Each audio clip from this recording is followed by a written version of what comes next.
Hai guys, ketemu lagi dengan aku di channel Lady Din. Semoga kalian semua dalam keadaannya sehat dan bahagia. Hilangnya sepasang suami istri secara misterius dalam kasus ini membantu terpecahkannya kasus dingin yang sudah terlewat hampir 20 tahun. Apa yang terjadi dan bagaimana kisah lengkapnya? Tanpa basa-basi lama-lama, kita langsung masuk ke ceritanya ya. Sebelumnya, jangan lupa untuk subscribe dulu channel ini dan nyalakan lonceng notifikasinya supaya kalian tahu video terbaru dari aku.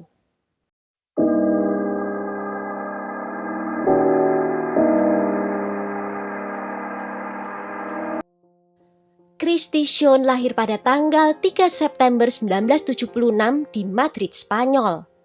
Orang tuanya bernama William dan Elizabeth adalah tentara dan penduduk asli dari New Orleans, Amerika Serikat. Ayahnya adalah anggota Angkatan Udara Amerika yang memaksanya untuk terus berpergian dari satu kota ke kota lain. Sehingga Christy sering berpindah-pindah tempat tinggal. Sejak kecil dia menunjukkan minat dalam bidang memasak dan biasa menyiapkan hidangan bersama ayahnya yang darinya dia mewarisi bakat memasaknya. Sebelum memfokuskan dirinya sepenuhnya pada dunia masak, Christy belajar di luar negeri. Dia belajar bahasa Jerman dengan sempurna dan juga menemukan apresiasi terhadap makanan dan teknik kuliner Eropa. Dia juga belajar seni pertunjukan di Louis State University, di mana dia lulus pada tahun 2000. Dia menggambarkan dirinya sebagai seorang ekstrovert, suka berpetualang, atletis, dan pecinta alam. Kemudian Christy pindah ke Los Angeles di mana dia berlatih sebagai aktris dalam metode Meisner, sebuah teknik yang didasarkan pada serangkaian latihan untuk mengembangkan dan menyetel instrumen aktor sehingga mampu mengembangkan setiap karakter yang dimainkan. Berkat ini, wanita muda ini berakting di atas panggung dan memainkan beberapa peran dalam film serial dan acara televisi termasuk Without a Trace dan Melrose Place. Meskipun dia sangat menyukai bisnis pertunjukan, seiring berjalannya waktu, Christy menyadari bahwa tempat sebenarnya bukanlah di depan kamera, melainkan di balik kompor. Dia memiliki ide untuk mendidik masyarakat tentang kebiasaan makan yang lebih sehat. Sehingga pada tahun 2005, dia mendirikan perusahaan cateringnya sendiri yang berupaya menawarkan layanan catering makanan sehat. Dan secara tak terduga, dia menemukan kesuksesan dalam bidang ini. Christy menjadi sangat terkenal. Dia adalah seorang koki hebat di dunia kuliner yang membantunya terpilih pada tahun 2012 sebagai salah satu kontestan musim ke-8 acara memasak Food Network Star. Christy menunjukkan bakatnya di bidang kuliner walaupun menjadi yang pertama tersingkir dalam kontes tersebut. Namun hal tersebut tidak menghalanginya untuk terus mengejar mimpinya. Karirnya terus menanjak setelah penampilannya di acara tersebut, dan dia mendedikasikan dirinya untuk menyediakan makanan sehat kepada para pemeran beberapa acara televisi di Hollywood. Dia juga harus memasak untuk bintang besar seperti Will Smith, Ben Kingsley, dan Harrison Ford. Saat itulah dia bertemu dengan Joseph Cotte, pria berusia 44 tahun yang bekerja sebagai asisten pencahayaan dan panggung di berbagai rangkaian program televisi dan film. Sejak mereka berdua bertemu, percikan cinta di antara mereka muncul, dan mereka mulai membuat rencana masa depan bersama. Mereka meninggalkan Los Angeles dan menetap di pegunungan North Carolina. Di sana mereka membeli tanah dan menetap di sana dengan impian untuk memulai sebuah keluarga. Mereka juga berencana membuat peternakan aquaponik, yaitu kombinasi ternak ikan dan produksi sayuran. Selain itu, mereka ingin membuka restoran yang menyajikan makanan lokal. Di tengah semua rencana masa depan, pasangan ini menikah pada bulan September 2014 dalam sebuah upacara yang dihadiri oleh keluarga dan teman. Itu adalah salah satu perayaan terbesar yang pernah disaksikan di kota kecil itu. Mereka pasangan yang sempurna, terlihat sangat mesra dan segalanya tampak berjalan baik. Christy terus melanjutkan bisnis cateringnya dan rencananya untuk membuka usaha dapurnya. Sementara suaminya meski pindah tetap bekerja di Hollywood. Kebahagiaan pasangan itu memuncak pada bulan Desember di tahun yang sama ketika mereka mengetahui bahwa Kristi telah mengandung. Mereka sangat bahagia dan kebahagiaan mereka semakin besar ketika mengetahui bahwa mereka akan menjadi orang tua dari seorang anak perempuan. Kristi dan Joseph mulai mencari nama untuk calon bayi mereka, dan mereka memutuskan akan memanggilnya Skylar. Mereka terus bekerja keras agar ketika anak sulung mereka lahir ke dunia, dia akan mendapatkan yang terbaik. Namun semua rencana dan impian ini berakhir gagal. Pada 12 Maret 2015, saat Kristi yang berusia 38 tahun yang sudah memasuki bulan kelima kehamilannya dan suaminya Joseph yang berusia 45 tahun menghilang secara misterius. Kerabat mereka merasa sangat aneh ketika pasangan ini tidak menanggapi panggilan atau pesan teks. Karena tidak mendapatkan jawaban, ayah Kristi meminta seorang teman keluarga yang bernama Cecilia yang tinggal di dekat pasangan ini untuk pergi ke rumah mereka untuk melihat apakah semuanya baik-baik saja. Sesampai di sana, Cecilia melihat kalau mobil ada di depan rumah tetapi tidak ada tanda kehadiran dari pemilik rumah. Hal ini sudah cukup aneh dan menjadi lebih aneh lagi ketika Cecilia mengetahui bahwa anjing-anjing Kristi tidak diberi makan. Hal ini semakin aneh karena Kristi tidak pernah meninggalkan mereka tanpa pengawasan karena dia sangat mencintai anjingnya. Cecilia segera menghubungi orang tua Kristi dan melaporkan hilangnya pasangan tersebut kepada pihak berwajib. Menurut laporan polisi, keadaan di dalam rumah sangatlah berantakan. Beberapa barang penting hilang, termasuk laptop dan perhiasan. Petugas kemudian berhipotesis bahwa pasangan tersebut mungkin saja menjadi korban perampokan dan kemudian diculik. Petugas mulai mencari kemungkinan petunjuk dari keberadaan mereka. Selain memeriksa lokasi, polisi juga mulai menganalisis catatan panggilan dari kedua ponsel mereka. Dari ponsel Joseph menunjukkan bahwa dia tidak menerima panggilan keluar sejak tanggal 10 Maret. Dan dari ponselnya Kristi tidak menerima panggilan dari sejak tanggal 11 Maret. Hilangnya pasangan tersebut tidak masuk akal bagi keluarga dan teman-teman mereka karena tidak ada alasan bagi mereka untuk pergi tiba-tiba tanpa mobil mereka.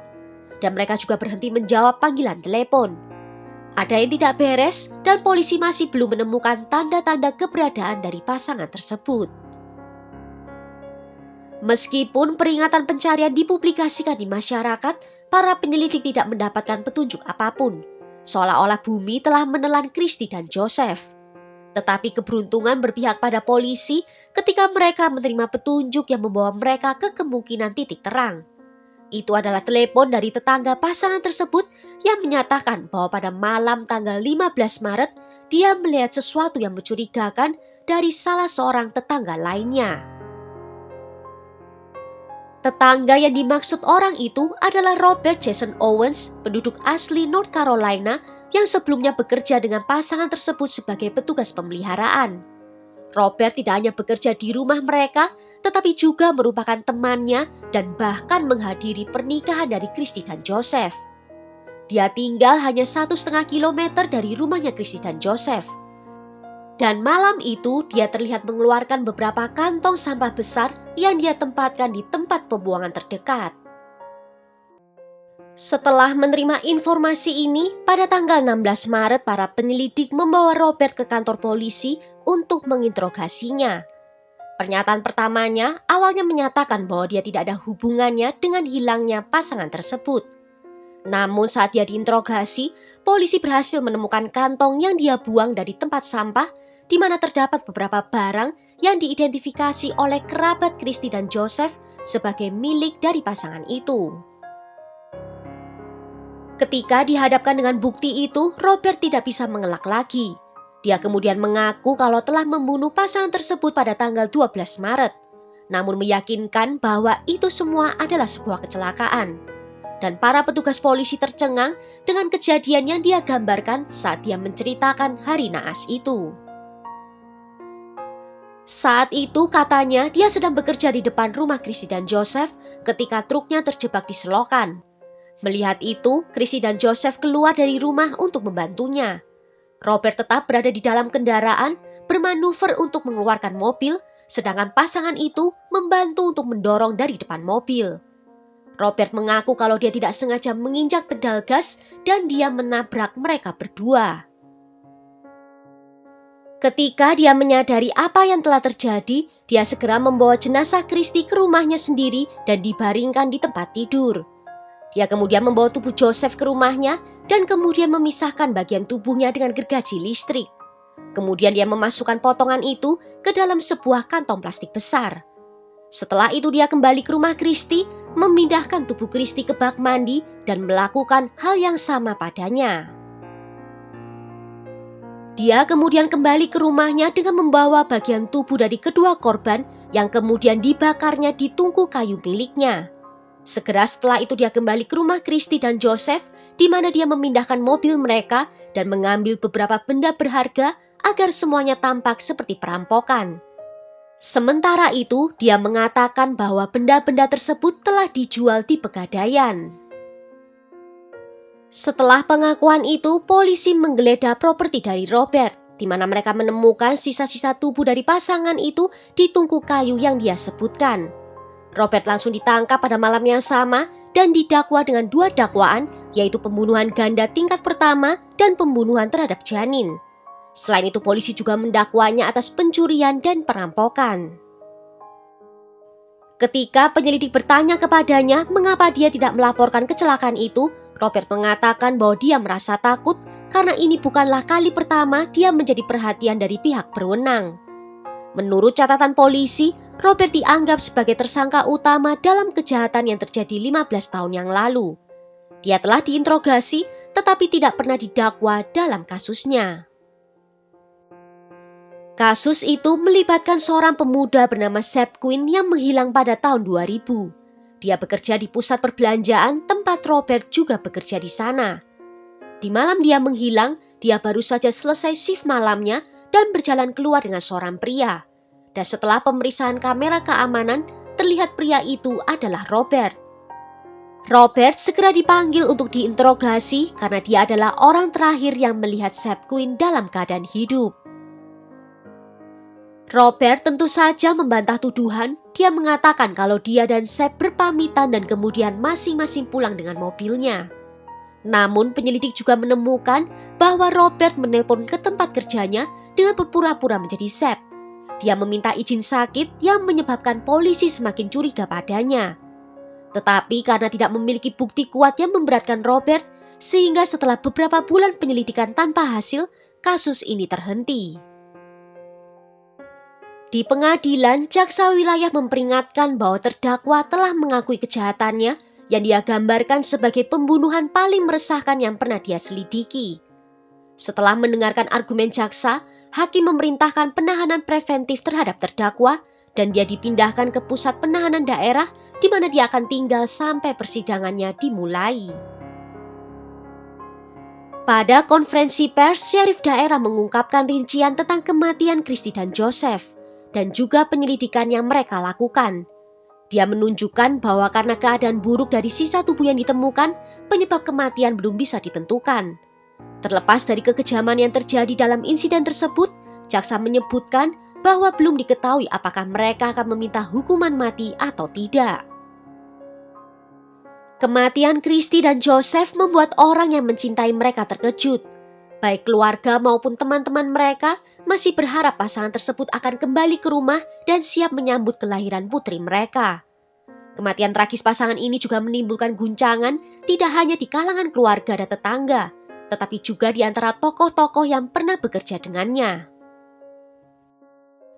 Ratusan orang dan kerabat datang ke pemakaman untuk mengucapkan selamat tinggal terakhir mereka. Dan sebagai tanggapan atas kemarahan yang ditimbulkan atas apa yang telah dilakukan terhadap pasangan ini, trailer tempat tinggal Robert dibakar. Kematian Christy dan Joseph di tangan Robert menyebabkan pihak berwenang membuka kembali penyelidikan terkait kasus pemuda menghilang yang dulu juga bekerja dengan Robert. Para penyelidik yang menyelidiki kasus ini memperoleh surat perintah penggeledahan properti Robert, di mana mereka menemukan beberapa bukti. Berdasarkan penyelidikan, para ahli telah menemukan kain, bahan kulit, dan pecahan yang diduga adalah tulang manusia. Mereka juga menemukan bubuk putih serta potongan logam dan beton. Dan di beberapa bagian properti, mereka menemukan banyak kantong plastik yang kemungkinan berisi bubuk kapur. Pada tanggal 4 Agustus 2015, jaksa penuntut mengumumkan bahwa negara bagian North Carolina akan mengupayakan hukuman mati bagi Robert atas pembunuhan pasangan tersebut. Namun, untuk menghindari eksekusi itu, selama persidangannya pengacara Robert mencapai kesepakatan dengan jaksa penuntut di mana Robert harus mengaku bersalah atas semua dakwaan dengan imbalan mereka akan membatalkan hukuman mati. Pada 27 April 2017, Robert muncul di pengadilan dengan pengacaranya. Pengacara pembela mengatakan bahwa pada saat kejadian, kliennya sedang di bawah pengaruh obat penghilang rasa sakit. Dan dia takut jika menyerahkan diri, dia akan dikaitkan dengan kasus hilangnya rekan kerjanya dulu. Namun pada akhirnya, hakim memvonisnya dengan hukuman minimal 60 tahun dan maksimal 75 tahun penjara tanpa kemungkinan pembebasan bersyarat. Meskipun dia juga dituduh atas 2 tuduhan lainnya, kejahatan tersebut dibatalkan sebagai bagian dari perjanjian pembelaan. Dan hingga saat ini, motif pembunuhan sebenarnya tidak pernah diketahui. Setelah mendengarkan hukumannya, Robert menyampaikan beberapa patah kata kepada keluarga korban yang hadir di ruangan sidang. Dia mengatakan penyesalan penderitaan yang telah dia timbulkan kepada mereka atas perbuatannya. Kerabat korban menyatakan bahwa meskipun mereka puas dengan hukuman tersebut, mengatakan bahwa tidak ada hukuman yang dapat memperbaiki perbuatan Robert. Mereka menambahkan bahwa Robert akan menderita selama sisa hidupnya di bumi dan setelah kematiannya dia akan membusuk di neraka. Beberapa bulan setelah divonis bersalah, Dewan Juri mengeluarkan dakwaan resmi terhadap Robert atas kejahatan pembunuhan tingkat pertama terkait dengan kematian Seth Quinn. Menurut Departemen Kepolisian, tuduhan tersebut merupakan hasil penyelidikan dan ketekunan selama hampir 2 dekade oleh para penyelidik, anggota keluarga korban, dan kantor kejaksaan. Pada tanggal 25 Juli 2022, Robert mengaku bersalah atas dakwaan yang lebih ringan, yaitu ikut serta dalam pembunuhan tingkat pertama dalam pembunuhan Seth. Setelah mengaku bersalah, dia memberikan rincian yang tersembunyi selama lebih dari 2 dekade melalui pengacaranya. Robert menyatakan bahwa pamannya yang bernama Walter disewa oleh pacar seorang wanita yang disukai oleh Seth. Dia memerintahkan untuk membunuh Seth karena dia merasa cemburu. Di hari itu Seth telah ditipu oleh Walter. Dia mengatakan kalau Misty menunggunya di hutan, namun sesampainya di lokasi, alih-alih menemukan Misty, justru Walter yang ada di sana. Dan Walter menembak bagian belakang kepala pemuda tersebut dengan senapan. Robert menceritakan bahwa setelah mengambil nyawa Seth, pamannya memisahkan tubuhnya menjadi beberapa bagian dan mulai membakarnya. Dan dia membantunya untuk menutupi pembunuhan itu. Setelah pengakuan itu, Robert dijatuhi hukuman antara 12 dan 15 tahun penjara yang harus dia jalani bersamaan dengan hukuman seumur hidup atas pembunuhan Christy dan Joseph. Sedangkan Walter telah meninggal dunia pada tahun 2017 karena serangan jantung, dan dia tidak pernah didakwa atas perbuatannya. Meskipun jenazah Seth tidak pernah ditemukan, jaksa wilayah menyatakan bahwa hukuman tersebut secara hukum menetapkan bahwa pemuda itu telah meninggal dunia. Kematian Christy, Joseph, dan putrinya yang belum lahir tidak diragukan lagi sangatlah mengerikan. Tetapi kasus mereka membawa berkah untuk keluarga Seth. Akhirnya kasus dinginnya bisa terpecahkan setelah lebih dari 2 dekade. Sayangnya dalam kedua kasus tersebut, apa yang sebenarnya terjadi tidak pernah benar-benar diketahui kebenarannya. Hal ini dikarenakan karena pihak berwenang hanya memiliki pengakuan dari Robert yang menjadi satu-satunya saksi hidup dari peristiwa tersebut. Saat ini Robert menjalani hukumannya di penjara di Madison dan Marshall County, North Carolina. Well, sampai di sini dulu cerita kali ini. Bagaimana menurut kalian tentang kasus ini? Tulis ya pendapat kalian di kolom komentar. Akhir kata terima kasih karena sudah nonton video ini sampai akhir. Sampai jumpa di video berikutnya. Ciao!